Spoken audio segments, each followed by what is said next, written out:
के ऐतिहासिक green park में 22 से लेके 29 तारीख से चलने वाला मैच है। कहीं ना कहीं इस मैच को लेकर 12 टीम्स पूरे उत्तर प्रदेश की पार्टिसिपेट करती हैं। इस वक्त ग्रीन पार्क में आप देख सकते हैं कि जो प्लेयर्स हैं, जो टीम्स हैं यहाँ परफॉर्म कर रही हैं। इसमें 20 ओवर्स का मैच है। कहीं ना कहीं इन मैचेस को पूरे जिस तरह नेशनल मैचेस होते हैं या 20 खेला उसी की तर्ज पर खेला जाता है।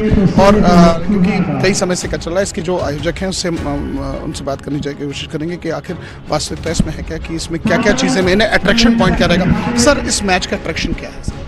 देखिए, DPL सीजन 10 का सबसे ज़्यादा अट्रैक्शन तो ये है कि इस बार हम लोग ने इसको सोशल कॉज से भी जोड़ा, जो हर बार जोड़ते हैं, रक्तदान महादान। इस बार हम लोग ने एक बीड़ा उठाया है, कम से कम 501 यूनिट हम लोग 22 तारीख से लेकर 29 तारीख के बीच ग्रीन पार्क में ही ब्लड डोनेशन का कैंप लगाया है इंडियन मेडिकल एसोसिएशन के साथ मिलकर। तो सबसे बड़ा अट्रैक्शन यही है।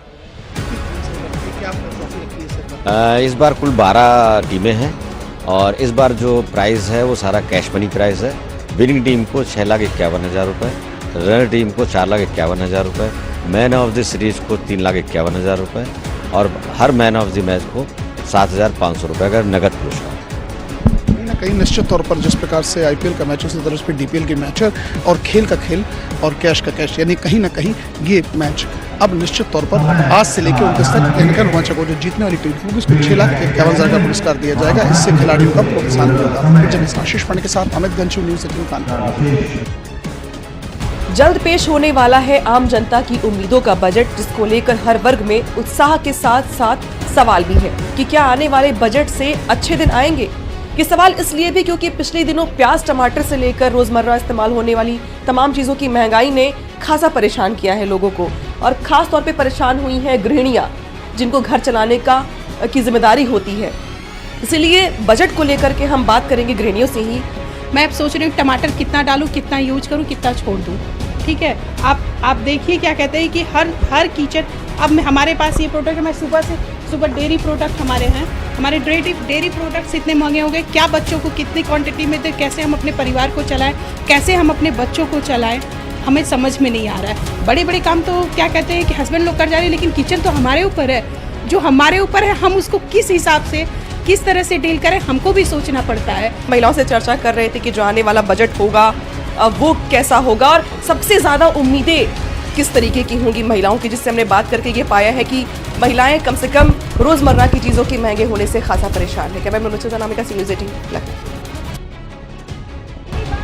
दिल्ली के शाहीन बाग की तरह राजधानी लखनऊ के घंटाघर में भी महिलाएं घर से बाहर निकल चुकी हैं। पिछले 5 दिनों से प्रदर्शन बाकायदा चल रहा। आप देख सकते हैं कि हाथों में तख्तियां, हाथ ऊपर करके हल्ला बोल रही हैं महिलाएं। ये वो महिलाएं हैं जो घरों में रहती हैं, लेकिन अब घरों से वो बाहर निकल चुकी हैं और उनकी आवाज सरकार तक जानी चाहिए, वो नारे लगा रही हैं। आप देख सकते हैं कि NRC पर हल्ला बोल, नो NRC, नो CA की जो नारेबाजी है वो चल रही है। आप बाएं साइड अगर देखेंगे तो यहाँ भी महिलाएं यही नारेबाजी कर रही हैं, बोल रही हैं बिल्कुल काला कानून वापस होना चाहिए। सरकार से यही कहेंगे, जो आंदोलन उन्होंने शुरू किया वही खत्म। हल्ला बोल है, बिल्कुल है, जब तक कि हमारे हक में फैसला नहीं होगा।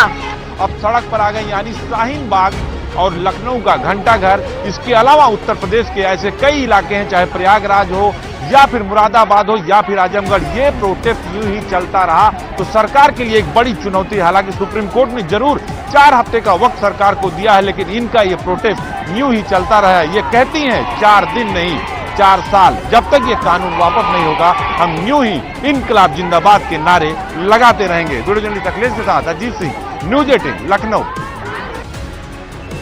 उत्तराखंड अधिकारी कर्मचारी समन्वय मंच का 1 दिवसीय धरना आज परेड ग्राउंड में चल रहा है और 8 सूत्रीय मांगों को लेकर अधिकारी कर्मचारी समन्वय मंच यहां पर बैठे हुए हैं।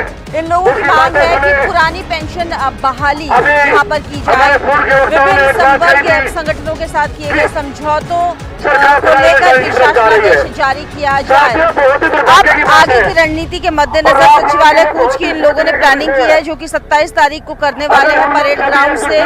साथ ही साथ ये भी कहा है कि अगर सरकार इनकी मांगों पर ध्यान नहीं देती है तो आगे उग्र रूप अधिकारी कर्मचारी समन्वय मंच अपनाने वाला है। कैमरा पर्सन राकेश रावत के साथ भारती सकलानी, न्यूज़ 18 देहरादून।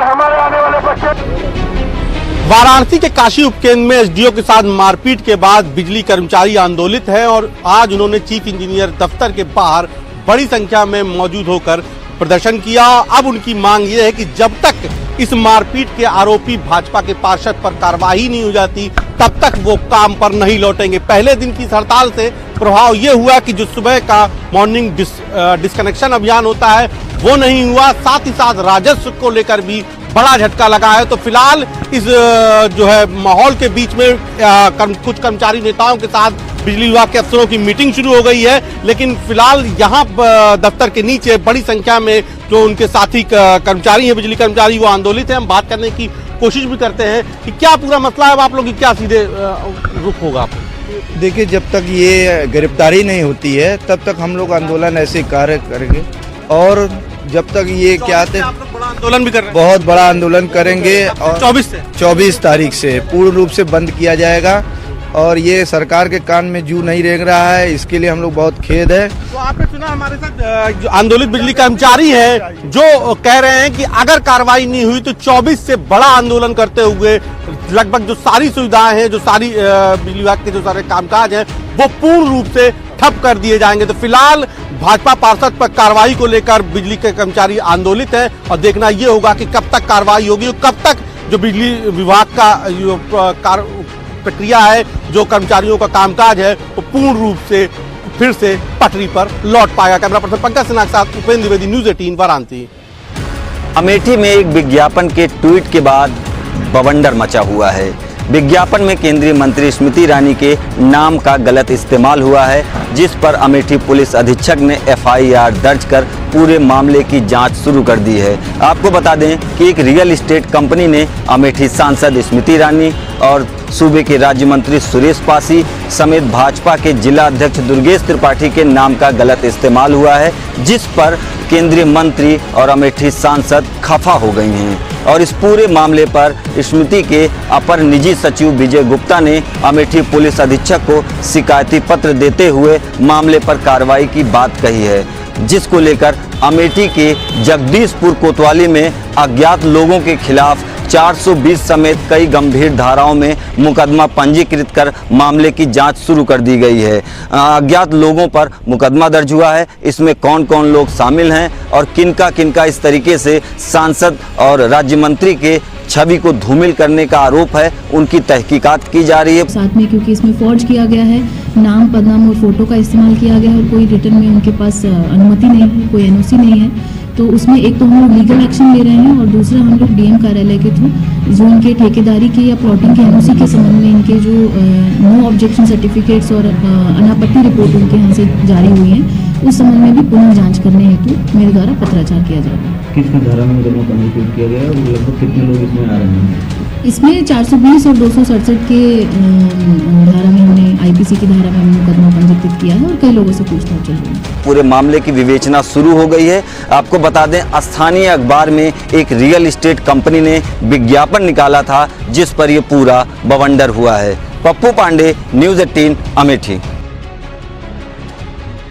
बसपा नेता बाहुबली अखंड सिंह द्वारा एडीजे को दी गई धमकी सहित अन्य जिलों के कोर्ट परिसर में हो रही घटनाओं पर रोक लगाने के लिए उद्देश्य से आजमगढ़ जिले की दीवानी न्यायालय की सुरक्षा को चाक चौबंद करने में जिले की पुलिस जुट गई है। सुरक्षा योजना को तैयार कर पुलिस ने रिपोर्ट शासन को भेज दिया है, जल्दी उसे लागू कर दिया जाएगा। तैयार योजना के मुताबिक कोर्ट में अलग अलग गेटों से अलग अलग लोगों का प्रवेश किया जाएगा। बगैर पहचान पत्र के अधिवक्ता भी अंदर प्रवेश नहीं कर पाएंगे। कोर्ट की सुरक्षा के लिए अभी कुल 67 पुलिसकर्मियों की ड्यूटी लगाई गई है। कोर्ट सुरक्षा के लिए तैनात होने वाले 67 पुलिसकर्मियों में से अधिकांश पुलिसकर्मियों को विशेषज्ञों द्वारा ट्रेनिंग दी गई है। यही नहीं, पुलिसकर्मी बम की खोज कर उसे निष्क्रिय कर देंगे। कोर्ट की सुरक्षा के मद्देनजर हाई बंदोबस्त किए गए हैं। गेट पर तैनात महिला पुलिस सिपाहियों द्वारा विशेष तलाशी के बाद ही प्रवेश देने की अनुमति होगी। कचहरी परिसर में जजों की गाड़ी को छोड़कर किसी की भी वाहन अंदर नहीं जाएगी। वाहनों के लिए जजी के मैदान में पार्किंग स्थल बनाया जा रहा है। अभिषेक उपाध्याय, न्यूज़ 18 आजमगढ़। अलीगढ़ के जिला अस्पताल में आवारा कुत्ते और जानवरों का अंबार लगा हुआ है।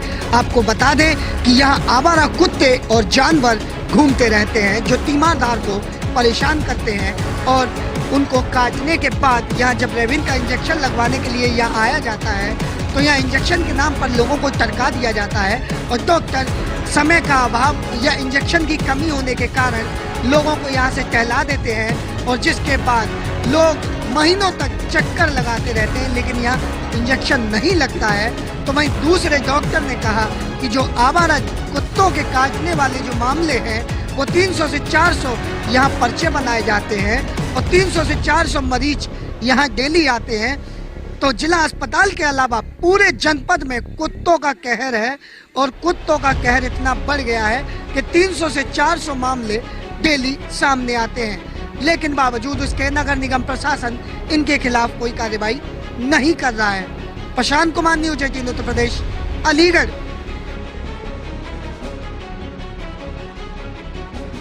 जो स्वास्थ्य विभाग के जर्जर वाहन है जिनकी कीमत करोड़ों रुपए की है, वो वाहन आप देख सकते हैं कि किस हालत में पड़े हुए हैं। जिला पुराना जो चिकित्सालय है वहाँ पे आप देख सकते हैं लाखों रुपए के, करोड़ों रुपए के वाहन जर्जर हालत में हैं। विभाग की तरफ से लापरवाही की वजह से ये और जर्जर हो रहे हैं। अगर विभाग इनकी नीलामी करता तो शायद कुछ पैसे मिल जाते, लेकिन सालों से ये वाहन इसी तरह यहाँ एक के ऊपर एक चढ़ा के रखे हैं, जो बारिश में भीग रहे हैं, गल रहे हैं, कबाड़ के ढेर में तब्दील हो रहे हैं। आप देख सकते हैं पुराना जो अस्पताल है मुरादाबाद का, टाउन हॉल का, वहाँ चारों तरफ इसी तरह के वाहन जर्जर हालत में एक के ऊपर एक चढ़ाकर रखे गए हैं। अगर विभाग चाहता तो जिस वक्त ये थोड़ी सही हालत में थी उसी टाइम इसकी उसी वक्त इसकी नीलामी कर देता। एम्बुलेंस भी खड़ी हैं तो इनके उन सारे वाहनों के अच्छे पैसे मिल जाते और उन पैसों से स्वास्थ्य विभाग और दूसरी गाड़ियाँ खरीद सकता था। लेकिन स्वास्थ्य विभाग की लापरवाही साफ नज़र आ रही है कि जिस तरह जो गाड़ियाँ हैं वो बिल्कुल गला दी गई हैं, कबाड़ के ढेर में तब्दील हो चुकी हैं। कोई भी कुछ बोलने को तैयार नहीं है, एक दूसरे के ऊपर जिम्मेदारी डाली जा रही है। आप देख सकते हैं कि ये स्वास्थ्य विभाग की गाड़ियाँ सालों से यहाँ खड़ी हैं, इंजन भी लगा है, वो एल्युमिनियम का इंजन है जिसके पैसे विभाग को अच्छे मिल सकते हैं। और ये जो गाड़ियाँ हैं पूरी तरह पेड़ निकल चुके हैं। आप अंदाज़ा कर सकते हैं कि ये कितने साल से यहाँ होगी कि इसकी बॉडी और चेसिस के बीच में से एक पेड़ उग आया है। तो सालों से स्वास्थ्य विभाग की लापरवाही के चलते ये वाहन कबाड़ के ढेर में तब्दील हो चुके हैं। जब ये थोड़ी सही हालत में रहे होंगे, जब इन्हें यहाँ खड़ा किया गया होगा कि ये विभाग में सेवा देने के काबिल नहीं है, तब इन वाहनों को अगर बेचा जाता तो कुछ अच्छे पैसे स्वास्थ्य विभाग को मिल सकते थे। लेकिन स्वास्थ्य विभाग के अधिकारियों की लापरवाही के चलते ये वाहन यहाँ खड़े खड़े गल चुके हैं।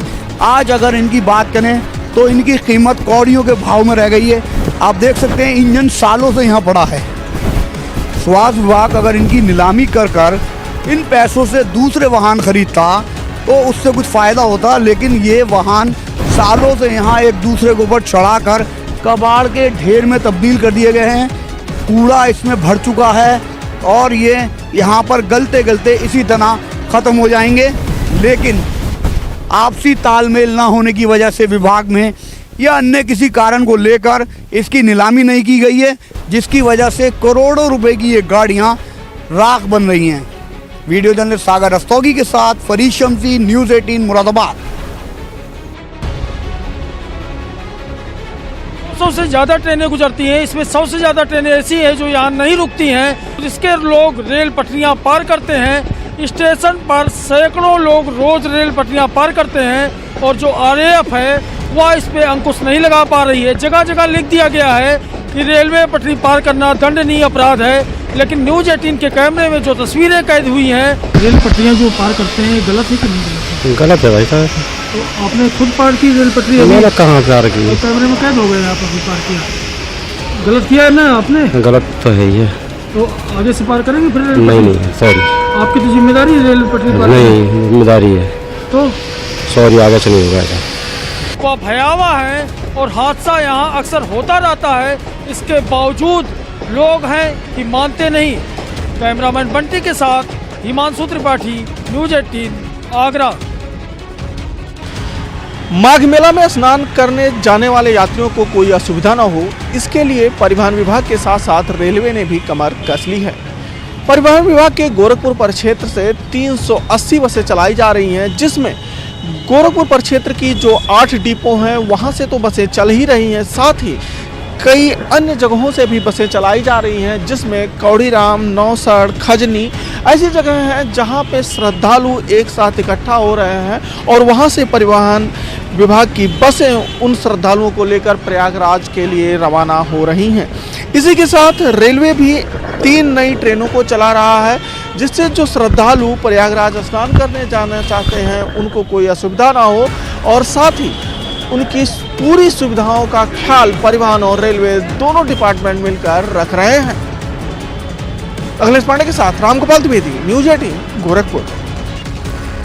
दिल्ली एनसीआर सहित गाजियाबाद में लगातार कोहरे का कहर देखने को मिल रहा है। फिलहाल हम खड़े हैं गाजियाबाद के ही एक व्यस्तम पुल पर और आप देख सकते हैं मेरे पीछे, यहाँ ठीक मेरे पीछे ऊंची ऊंची इमारतें हैं, लेकिन कोहरा इस कदर छाया हुआ है कि वो इमारतें ना के बराबर दिख रही हैं या इनसे ऊंची जो इमारतें हैं वो दिख भी नहीं रही हैं। विजिबिलिटी की अगर मैं बात करूं तो विजिबिलिटी तकरीबन 60 से 70 मीटर तक की रह गई है।